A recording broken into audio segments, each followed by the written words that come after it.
Welterweight matchup between Tony Ferguson and Nate Diaz. All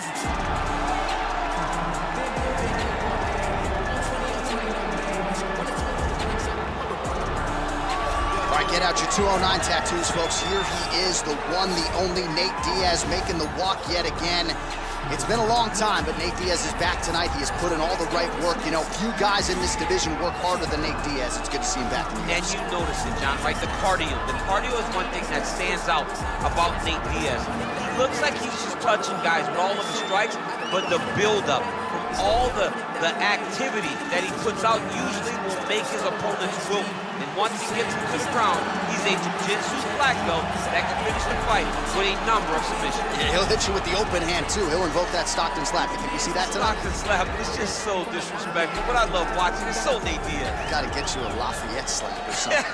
Good to see Nate Diaz back here tonight, one of the biggest fan bases in the world, and they are all watching the pride of Stockton, California here tonight. All right, so here he is, DC, the one, the only Tony Ferguson, the former UFC interim lightweight champion, and the man who was the first to accrue a double-digit winning streak in the division, 155 pounds, that most people believe is the best and deepest in the UFC. It has long been the deepest division in the UFC, and Tony Ferguson has maneuvered his way through that and had eventually captured the interim lightweight championship.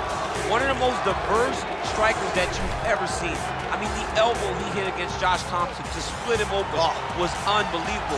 And couple that with the college wrestling background, right? And every time you step into the octagon with Ferguson, you know you're going to have your hands full. From him walking to the octagon, dancing, to getting in there and being so free-flowing, Tony Ferguson is one of the best fighters on the UFC's roster. He really thrives under the bright lights. He is a finisher of the highest order. His training habits are truly the stuff of legend. Eddie Bravo talks about this guy training for 6 hours straight. Probably ill-advised for most fighters, but El Cucuy can do it. He can do it. Ladies and gentlemen, this fight is 3 rounds in the UFC welterweight division. Introducing first, fighting out of the blue corner, a jiu-jitsu fighter holding a professional record of 22 wins, 13 losses. He stands 6 feet tall, weighing in at 170 pounds. Fighting out of Stockton, California, ladies and gentlemen, an Ultimate Fighter season winner, Nate Diaz! And now introducing his opponent, fighting out of the right corner. This man is a freestyle fighter, holding a professional record of 26 wins, 8 losses. He stands 5 feet 11 inches tall, weighing in at 170 pounds. Fighting out of Orange County, California, Tony El Cucuy Ferguson!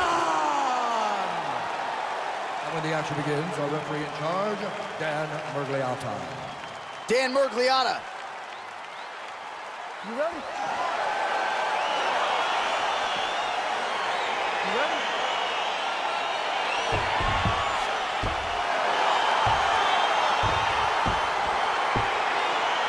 All right, so here we go, round 1, Nate Diaz, Tony Ferguson. He sat down with Nate on Thursday. He's trying to keep the focus on him and what he can do to get the job done. Because he understands that at its core, his base skill, boxing, is unmatched in the UFC. He feels like against Tony Ferguson, he is just better in that area of the fight and feels as though he can implement that game plan in this matchup. All right, side control now. We'll see if he can advance position. All right, working on the ground here. His opponent's feet on the hips. Working off of his back here. Looks like he may try to hip escape. All right, we'll see how he chooses to defend here. All right, DC, half guard position here. You've done a lot of good work in this spot in your career. Oh, man, I love this position. And you see this fighter today loves it, too. It is the most secure position. Now he has a headlock trying to pin his opponent's back down flat onto the mat. Look from the transition to an arm triangle to try to chase the finish.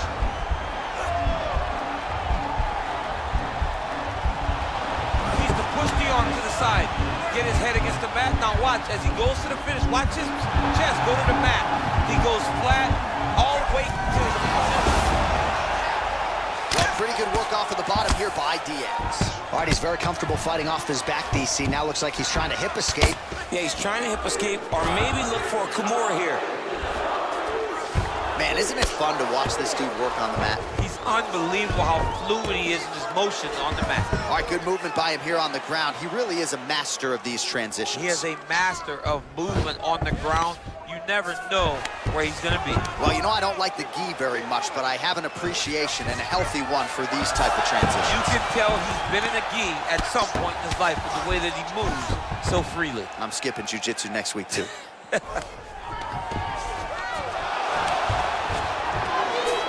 Nice job to reverse position on the ground. It was bad, but now it's not so bad. What a fantastic sweep. Oh, and he escapes up to his feet. Very nice. Wow, what a head kick. Oh!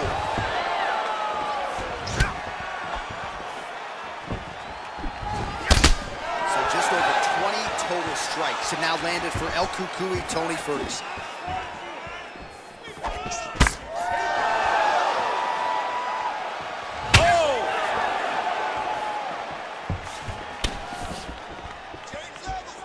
Oh!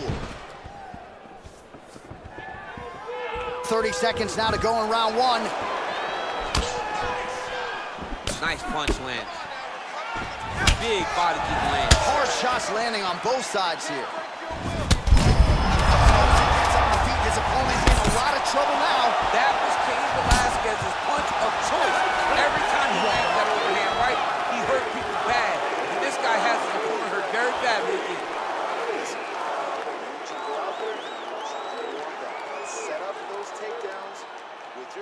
All right, let us now look back at some of the replays from that previous round, DC. And as far as flying knees go, that one was near perfection. Yeah, I mean, that was as perfectly timed as you're going to see a flying knee. He propelled himself off of the octagon canvas and landed that knee perfect. Got the knee to the target and really did hurt his opponent. You ready? You ready? Round two underway.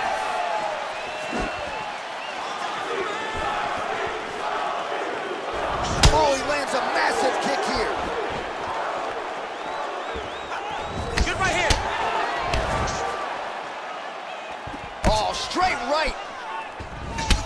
Nice connection there by Nate Diaz. Not a guy you want to let get going here on the feet, DC. No, because it's all downhill with Nate, right? It's the activity that will overwhelm his opponents, and this looks like the start of that.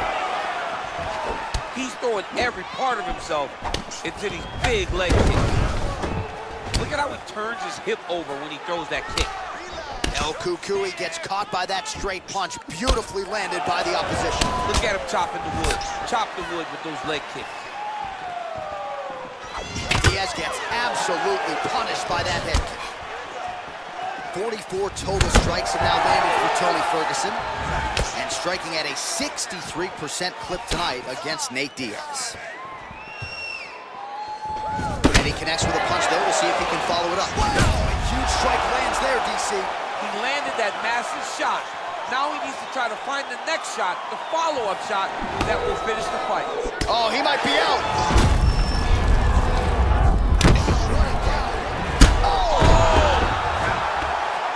Big diving punch to the head. Now look at him jumping in to try to get the finish. All right, well, he's got him softened up here. Back mount now. Well, there are a few things more fun to watch in mixed martial arts than these type of transitions and scrambles on the ground. High-level grappling can really be entertaining. Oh, big combination of ground and pound strikes here, DC. This could be the beginning of the end. I mean, you got to be very careful when you take these big ground and pound strikes. You need a controlled posture on the bottom, and if you're the top guy, the guy that's looking to finish, continue to gain posture and rain down big strikes on your opponent. Oh, how about the speed on that reversal there? I mean, I know you can get out of some bad spots, but not with that type of speed. You cannot allow him to get leverage on the bottom. What a sweep. Now looking to do something with that left arm. He's isolating the Kimura attack. Notice he'll pick up his left leg, step over the head. Once he gets him on the side, he'll start to apply pressure to try to get the finish. The Kimura is not the arm. It's the shoulder pressure that usually makes him tap. I love watching this guy move on the ground. Another nice transition there. Such a high-level grappler. You don't see that very often. All right, he's trying to control posture here. Now trying to hit. Or now he's looking for a Kimura attack. He's going to try to use that to sweep. Oh, and there's the horn at the end of the round. So the fighter was really caught in a submission there just as the horn sounded. Safe to say he was saved by the bell there. So back to the stools they go. 60 seconds to recover here. We're going to fight on, ladies and gentlemen. Another round coming up. All right, so there's the end of the round, and the tide has officially turned. A huge head strike to stun his opponent. We'll see which corner can adjust here moving forward. I mean, they've got to be celebrating. They've got to be happy. Everything's working. But the other side has to be concerned. They have to figure something out, make some sort of adjustment to try to change the tide of this fight. All right, last round. You ready? You ready? Third and final round here.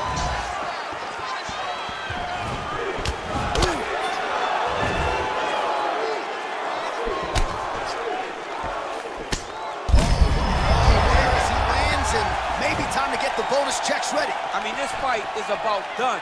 He's got him hurt very bad with his head kick. Now he has to find one more strike to end the night. Yeah, he's mixing it all up. Nice punch there by Diaz.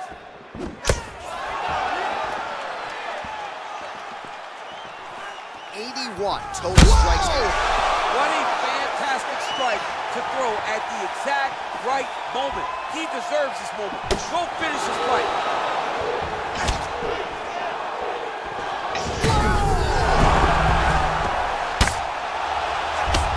He got it bad. All right, he's sort of hanging out here unguarded, DC. Not sure if he's trying to bait him in or what, but not great body language here. Oh, nice.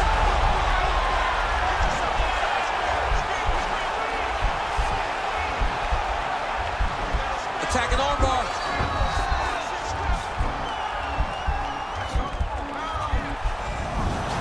And he's out. Pretty good work with the strikes here off of his back by Tony Ferguson. Well, you see all the grappling repetitions here. Just beautiful movement, seamless transitions on the feet. Over and over, these guys are doing things that you see in every jiu-jitsu gym around the country. Diaz has got him in a crucifix now, gonna go to work from the top. Beautiful movement, hip work on the ground here, just outstanding with the transitions. He is not staying in one place on the ground, and that's very important. You have to be so well-rounded once you get to the top of these divisions. You cannot just be a knockout guy. You got to be able to change it up if you find yourself in this situation that he's in right now. 1.5 minutes to go in this third and final round. Diaz gets back up, back into his comfort zone. All right, so he's landed some good shots. You hate to be overly critical, but nothing really in terms of combinations tonight. Well, the jab has been looking great. How about jab, jab, right hand? Right. Because eventually you're going to have to use it. Oh, big diving punch is good. Diaz's lower jaw now starting to show signs of swelling. All right, so he's sort of turtled up here. Not great body language. Perhaps he's trying to bait him in a little bit. There it is.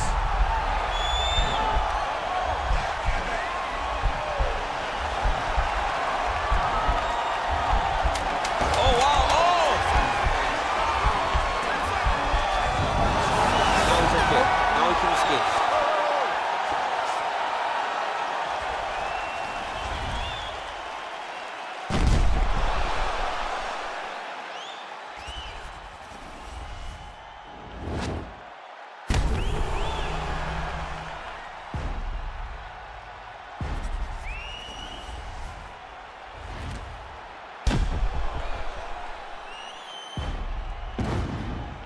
The official decision is in. It resides with Bruce Buffer. Ladies and gentlemen, after 3 rounds, we go to the judges' scorecards for the decision. All 3 judges scored the contest 30-27. For the winner by unanimous decision, Tony Ferguson! All right, so the judges are in agreement tonight. He is your winner by unanimous decision. Certainly pretty easy fight to score, I thought. Yeah, I thought it was an easy fight to score. Whereas his opponent had a few moments, he was the one that truly did lead all the interactions. He's the person that truly did dictate if the fight was standing or on the ground. This is his fight. He won this fight, and he won it in dominant fashion.